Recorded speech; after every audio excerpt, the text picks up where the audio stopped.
Assalamualaikum warahmatullahi wabarakatuh. Berjumpa lagi bersama saya Bu Adelia dalam mata kuliah Akuntansi Keuangan Menengah.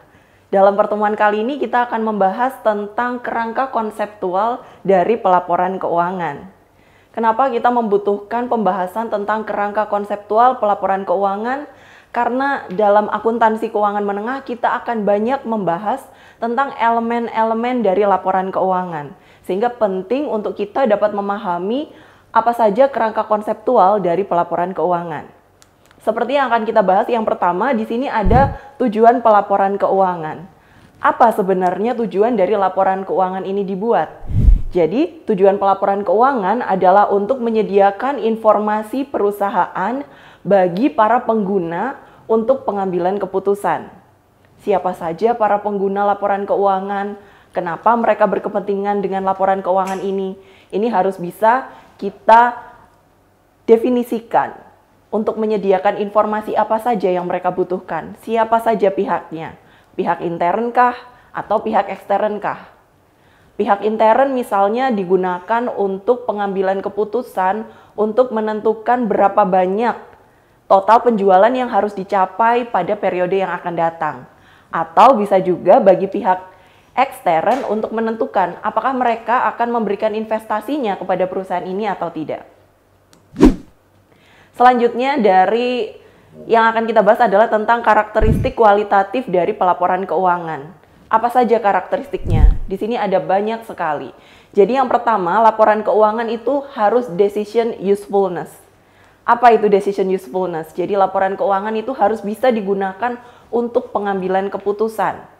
Baik itu keputusan yang relevan maupun keputusan yang faithful representation atau keputusan yang dapat memberikan representasi secara jujur.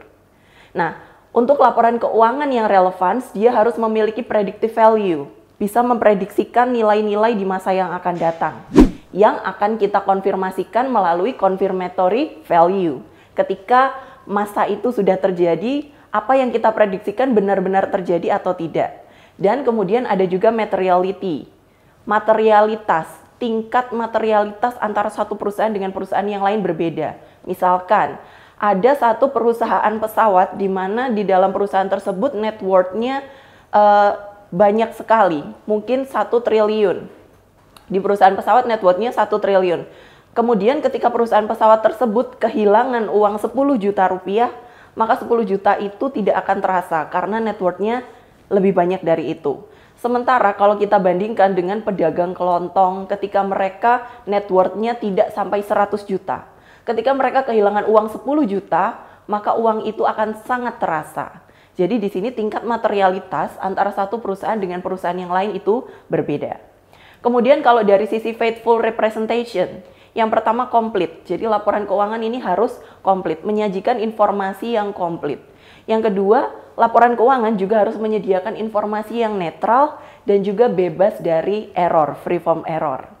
Kemudian, agar laporan keuangan ini bisa mencapai decision usefulness, dia juga harus dapat understandability, dapat dimengerti, comparability, dapat diperbandingkan, timeliness, dia memiliki informasi yang bisa sepanjang masa, dan juga yang terakhir adalah variability, dia dapat diverifikasi. Selanjutnya adalah elemen pelaporan keuangan. Di sini ada 2 elemen pelaporan keuangan, yaitu ada kelompok akun real dan juga kelompok akun nominal. Di dalam kelompok akun real itu merupakan kelompok akun yang benar-benar ada di perusahaan, yang terdiri dari 3 akun. Yang pertama aset atau harta, yang kedua liabilitas atau utang, dan yang ketiga adalah ekuitas atau modal. Pada kelompok aset kita mengetahui itu merupakan harta perusahaan, berupa kekayaan perusahaan yang terdiri dari aset lancar maupun aset tetap. Untuk aset lancar itu merupakan aset yang dia bisa dimiliki biasanya dalam jangka waktu kurang dari 1 tahun. Dan aset ini biasanya cepat berubah bentuk. Misalkan ada uang kas, piutang, persediaan. Itu adalah contoh dari aset lancar. Kemudian untuk sisi aset jangka panjang, itu merupakan aset yang bisa digunakan secara berulang-ulang dan jangka waktu penggunaannya biasanya lebih dari 1 tahun. Contohnya kita punya kendaraan, mesin, peralatan, tanah. Itu adalah contoh dari aset jangka panjang. Kemudian yang kedua, kita punya kelompok akun liabilitas atau kelompok akun utang. Kelompok akun utang ini merupakan salah satu sumber dari mana aset perusahaan ini berasal. Jadi aset perusahaan salah satunya bisa berasal dari utang. Utang sendiri juga bisa kita bagi menjadi utang jangka pendek maupun utang jangka panjang. Kalau utang jangka pendek itu biasanya jangka waktu pelunasannya kurang dari 1 tahun, sedangkan utang jangka panjang jangka waktu pelunasannya lebih dari 1 tahun.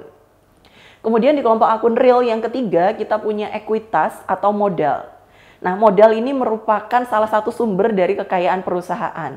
Biasanya dapat berupa investasi dari pemilik, bisa dapat berupa saham dari perusahaan. Nah, jadi kalau bisa kita buatkan persamaan, aset ini adalah menunjukkan harta perusahaan. Dan liabilitas serta ekuitas ini menunjukkan sumber dari mana aset perusahaan ini berasal. Apakah aset yang dimiliki perusahaan berasal dari liabilitas, atau aset yang dimiliki perusahaan berasal dari ekuitas, atau aset yang dimiliki perusahaan berasal dari gabungan antara liabilitas dan juga ekuitas. Nah, ini adalah akun real. Kenapa dia disebut real? Karena dia benar-benar ada sepanjang perusahaan itu masih beroperasi.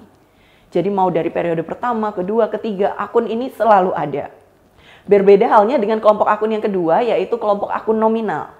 Kelompok akun nominal ini merupakan kelompok akun sementara atau kita juga sebut sebagai kelompok akun pembantu modal. Di mana kelompok akun nominal ini terdiri dari 2 akun, yaitu akun revenue atau pendapatan dan juga akun expense atau beban. Nah, pendapatan ini menunjukkan dari mana saja sumber uang masuk perusahaan yang berkaitan dengan kegiatan operasional perusahaan. Apakah dari hasil jual beli, apakah hasil dari memberikan jasa, atau hasil dari pendapatan jasa bunga bank, itu kita masukkan ke dalam pendapatan. Sementara untuk akun expense atau beban, ini menunjukkan untuk apa uang perusahaan digunakan. Apakah untuk membayar gaji karyawan, digunakan untuk membayar listrik, membayar sewa gedung, atau biaya-biaya lain yang timbul. Dan di kelompok akun nominal atau kelompok akun pembantu modal ini, ketika akhir periode mereka akan ditutup akunnya dan dimasukkan ke dalam akun modal. Itulah kenapa dia disebut sebagai kelompok akun pembantu modal. Kemudian ada asumsi dasar dari pelaporan keuangan. Ada 4 asumsi dasar dari pelaporan keuangan. Yang pertama yaitu adanya economic entity. Apa itu economic entity? Jadi economic entity itu merupakan, satu perusahaan itu merupakan entitas yang terpisah. Entitas ekonomi yang terpisah dari kepentingan pribadi pemilik. Jadi dalam asumsi dasar pelaporan keuangan kita harus bisa membedakan. Ada garis yang jelas yang membedakan mana urusan perusahaan dan mana urusan pribadi. Sehingga dari economic entity ini kita harus dengan tegas memisahkan. Uang milik perusahaan dengan uang milik pribadi ini tidak bisa digabungkan menjadi satu. Harus ada pemisah yang tegas, yaitu economic entity. Kemudian yang kedua, asumsi dasar dari pelaporan keuangan adalah going concern. Apa itu going concern? Jadi going concern ini adalah satu mindset di mana perusahaan ini ketika dia didirikan, maka kita akan berpikir bahwa perusahaan ini akan terus ada sampai kapanpun. Tidak ada ceritanya kita mendirikan perusahaan dan kita berpikir tahun depan saya akan bangkrut. Nggak ada. Jadi economic entity adalah ketika kita mendirikan perusahaan sekarang, kemudian kita berpikir bahwa perusahaan itu terus akan ada sampai kapanpun. Going concern. Kemudian yang ketiga ada monetary unit. Jadi suatu perusahaan ini merupakan unit moneter yang semua aktivitasnya bisa kita hitung dengan unit moneter. Kemudian yang terakhir adalah ada periodicity. Jadi suatu perusahaan dalam melakukan kegiatan usahanya itu bisa kita bagi ke dalam periode-periode tertentu. Apakah periodenya itu bulanan? Apakah periodenya 3 bulanan, 4 bulan, 6 bulan, atau 1 tahun? Yang biasa teman-teman sudah ketahui, periode dari laporan keuangan biasanya adalah bulanan, triwulan, dan juga tahunan. Nah, teman-teman, itulah tadi pokok pembahasan kita tentang kerangka konseptual dari pelaporan keuangan. Kalau misal teman-teman masih punya pertanyaan yang ingin ditanyakan, bisa ditanyakan ke kolom komentar yang ada di bawah ini. Mari kita diskusi bareng-bareng tentang kerangka konseptual dari pelaporan keuangan. Kalau masih ada pertanyaan yang ingin ditanyakan juga, bisa langsung ikuti kelas Bu Adelia di mata kuliah akuntansi keuangan menengah.